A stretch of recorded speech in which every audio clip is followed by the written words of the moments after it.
হয় আচলতে বাৰিষা সমাগত বাৰিষাত আচলতে এটি পথ বিধ্বস্ত হৈ পৰিছিল ক'ব লাগিব যিহেতু নেকি আমি পূৰ্বতে ভালেকেইটা আমি প্ৰতিবেদন প্ৰকাশ কৰিছিলোঁ যে সোণাৰী মৰাণ সংযোগী যি পথ ভজু অঞ্চলত থকা দলংখনত জৰাজীৰ্ণ হৈ পৰিছে এটা মোৰ বহি গৈছে আৰু সোণাৰী দিশত থকা এটা মোৰ বহি গৈছে ইতিমধ্যে অতি ভয়াৱহভাৱে হৈ পৰিছে আৰু মই ভিডিঅ' জানিছোঁ সামগ্ৰিক পৰিৱেশ দেখাইছোঁ নদীখন আচলতে দিচাং নদী ফেনে ফুটুকাই বাঢ়ি উঠিছে বাঢ়ি যোৱা সমান্তৰালভাৱে দিচাং নদীৰ ওপৰত থকা ভজুত দিচাং নদীৰ ওপৰত থকা দলংখনৰ এটা মোৰ বহি গৈছে আৰু অতি লজ্জাজনকভাৱে এইদৰে আচলতে দলংখন নিৰ্মাণ কৰি থকা হৈছিল যদি অতি লজ্জাজনকভাৱে আজি এটা মোৰ ইতিমধ্যে লোক নিৰ্মাণ বিভাগে তেওঁলোকে নিৰ্মাণ কৰিবলৈ বাধ্য হৈ পৰিছে আৰু যাতায়াতৰ অনুপযোগী হৈ পৰিছিল ক'ব লাগিব দুইটা মূৰত ইতিমধ্যে বাধ্যত পৰি বিভাগীয় কৰ্তৃপক্ষই আৰক্ষী নিয়োগ কৰিবলগীয়া হৈছে আৰক্ষী নিয়োগ কৰি এইখন দলঙেদি আচলতে যাতায়াতৰ ব্যৱস্থা কৰিবলগীয়া হৈছে পাৰাপাৰ কৰিবলগীয়া ব্যৱস্থা হৈছে আৰু মোৰ লগত লোক নিৰ্মাণ বিভাগৰ বিষয়া কৰ্মচাৰী আছে তেওঁলোকৰ পৰা কিছুমান কথা জানিবলৈ মই চেষ্টা কৰিম যিহেতু নেকি বিভিন্ন সময়ত আচলতে দলংখনক লৈ প্ৰতিবাদ সাব্যস্ত হ'ল আপোনালোক লোক নিৰ্মাণক বিভিন্ন ৰাইজে ধিক্কাৰ দিলে আজি দেখোন এটা মোৰ বহি গৈছে বাৰিষা সমাগত যিকোনো মুহূৰ্তত ভয়ংকৰ দুৰ্ঘটনা সংঘটিত হ'ব পাৰে আপোনালোকে কি ব্যৱস্থা গ্ৰহণ কৰিছে না আমিতো বানপানীৰ কাৰণে অলপমান অসুবিধা হৈছে এতিয়া কামখিনি কৰাত নহ'লে আমাৰ বাৰিষা আগতে আমাৰ এই যিটো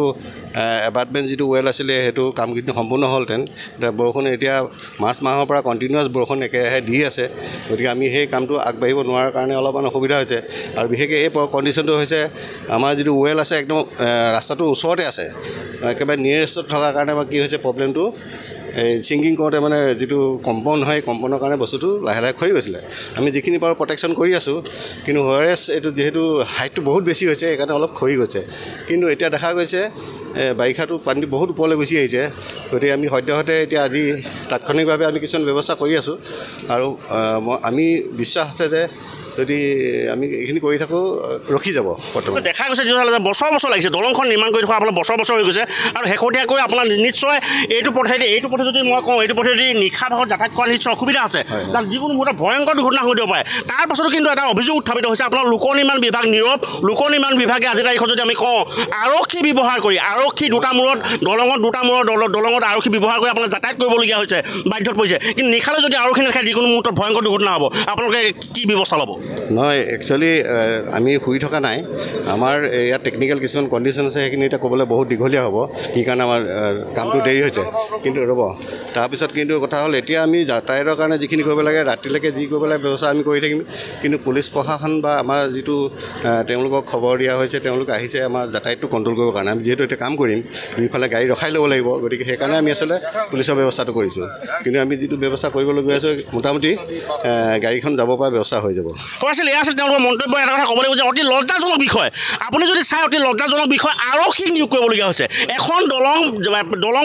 পাৰাপাৰ হ'বলৈ আৰক্ষীক নিয়োগ কৰিবলগীয়া হৈছে লোক নিৰ্মাণ বিভাগ ইতিমধ্যে কিন্তু কোনো কামৰ নহয় বুলি ইতিমধ্যে ৰাইজে দাবী উত্থাপন কৰিছে এই ক্ষেত্ৰত আপোনালোকে কি ক'ব এটা লজ্জাজনক বিষয় লোকমে একদম নিকমন্যতাৰ পৰিচয় দিছে আপোনালোকে গোটেই ব্যৱস্থাটো চাব যে সম্পূৰ্ণ দলংখন এটা মোৰ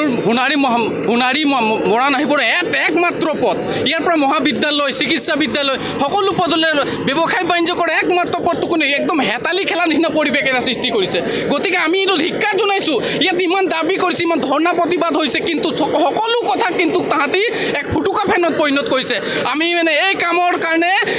ওচৰ পাজৰ ৰাইজে ক্ষোভিত হৈছে আপোনালোকে লক্ষ্য কৰিছে যে ৰাইজসকল মানে গোটেই বিভাগটোৰ ওপৰত ক্ষোভিত হৈছে আমি মানে এই ক্ষেত্ৰত দাবী জনাইছোঁ তেখেতসকলে এক মাহৰ ভিতৰত এই পথটো যদি অতিলে নিৰ্মাণ নকৰে কিন্তু আমি ভয়ংকৰ ধৰণে কাৰ্যসূচী গ্ৰহণ কৰিম ইতিমধ্যে 13 তাৰিখে অসম ছাত্ৰ সন্থাই কাৰ্যসূচী গ্ৰহণ প্ৰতিবাদ কৰাৰ পাছত অলপ খৰতকীয়া কাম কৰিছিলে যদি তাৰ দুদিন পাছত কিন্তু ফুটুকাৰ ফেনত অসম ছাত্ৰ সন্থাই কিন্তু PW অফিচ কিন্তু তলা লগাম বুলি কাৰ্যসূচী ঘোষণা কৰিছে আজি আমি সকলো ছাত্ৰ সংগঠনে একগোট হৈ বস্তুটো বিভাগে আজি আলোচনা কৰিম আৰু এই অতি খৰতকীয়া নহ'লে কিন্তু ইয়াত মানে আমি যি জনসাধাৰণৰ জীৱনক লৈ হেতালি খেলা বিভাগ বুলি আমি পৰিণত হৈছে বৰ্তমান জনসাধাৰণক হেতালি খেলা বিভাগ বুলি আমাৰ চৰাইদেউ PWG যিটো কাৰ্যালয় লোক নিৰ্মাণ যিটো কাৰ্যালয় সেইটো পৰিণত হৈছে আৰু ইয়াত ভয়াৱহজনক পৰিস্থিতিৰ সৃষ্টি হৈছে গতিকে এই পদ্ধতিটো অতি শীঘ্ৰে নিৰ্মাণ নকৰিলে কিন্তু এক ভয়ংকৰ ধৰণে আমি কাৰ্যসূচী গ্ৰহণ কৰিবলৈ বাধ্য হ'ম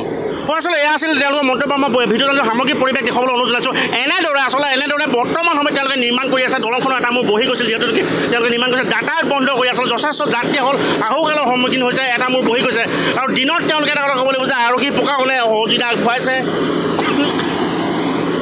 আৰু ভাৱান্তৰভাৱে নিশালৈ আচলতে যিকোনো মুহূৰ্তত আচলতে ভয়ংকৰ দুৰ্ঘটনা সংঘটিত হ'ব পাৰে। এই ক্ষেত্ৰত আচলতে লোক নিৰ্মাণ বিভাগে তথা লোক নিৰ্মাণ বিভাগৰ বিষয়া কৰ্মচাৰীয়ে কেনেদৰে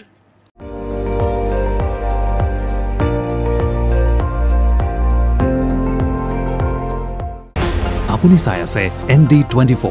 সৰ্বশ্ৰেষ্ঠ নহয় সৰ্বোত্তমৰ দৌৰত।